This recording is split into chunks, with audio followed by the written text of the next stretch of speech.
Бүгінгі сабағымыз эффект плюс минус 1. Яғни бұл тақырып қандай есептерде кездеседі. Мысалға сіздерге мынадай қарапайым сұрақ қойып жатыр. Барлық екі таңбалы сандар нешеу дейді.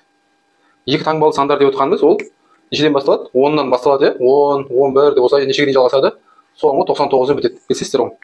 Яғни 10-нан бастап 99-ға шейін қанша сан бар деген сұраққа қалай жауап береміз? Егер сіздер 89 сан бар деп жауап беретін болсаңыздар, онда сізге мына сабақты соңына дейін тыңдау керек болады. Яғни мына жерде негізі барлығы 90 ғана сан бар.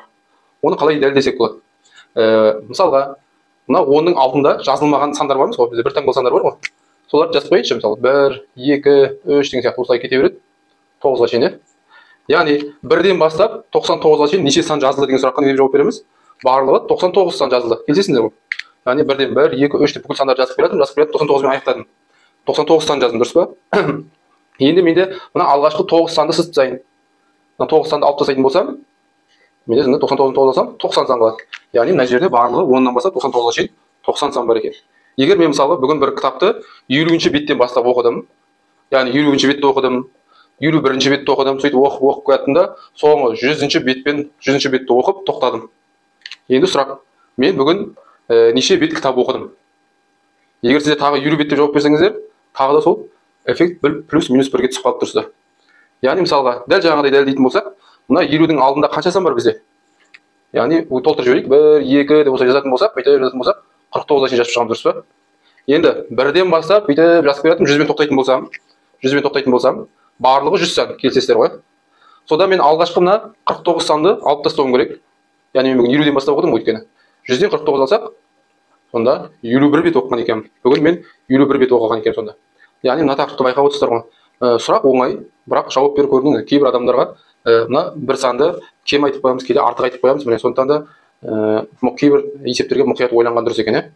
Тағы да бір мысал келтірейік. Мысалы менің жұмысым мені бір басқа қалаға, мысалға Астанаға дейік, бір іс сапармен Астанаға тура 10 күнге жіберіп жатыр.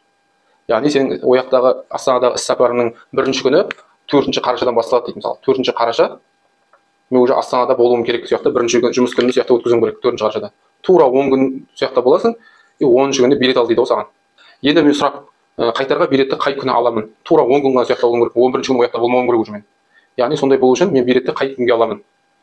14 деп жауап беретін болсаңыздар, сіздер тағы да сол эффект плюс минус 1-ге түсіп қалып отырсыздар. Яғни мысалға, егер сіздер 14-ші қараша деп айтатын болсаңыздар, есептеп көрейік. Мына алдын жаңағыдай сол 1-ші қарашамыз бар, 2-сі бар, 3-і бар жазып қоятын болсақ, яғни 1-ден бастап 14-ке шейін қанша сан жазылып тұр? 14 сан жазылып тұр. Ал 14-тен сол алғашқы 3 күнді алып тастасақ, не болып қалады? 11 күн болып кетеді. Яғни 14 емес неше күн болу керек екен? 13-ші қараша ол бізде тура 10 күнмен сәйкес келеді. 4-ші қараша мен 13-ші қараша, яғни сол жақта болуым керек, ал уже 14-ші қарашада ол қалада мен болмауым керек. Яғни сонымен осы жер бізде тура 10 күнді қамтып тұр. Ал сіздерде осындай жағдайлар кездесті ме? Яғни бір санға кем немесе бір санға артық айтып қоятын жағдайлар. Егер ондай жағдайлар кездескен болатын болса, комментарийға жазып кетейік, қандай жағдайларда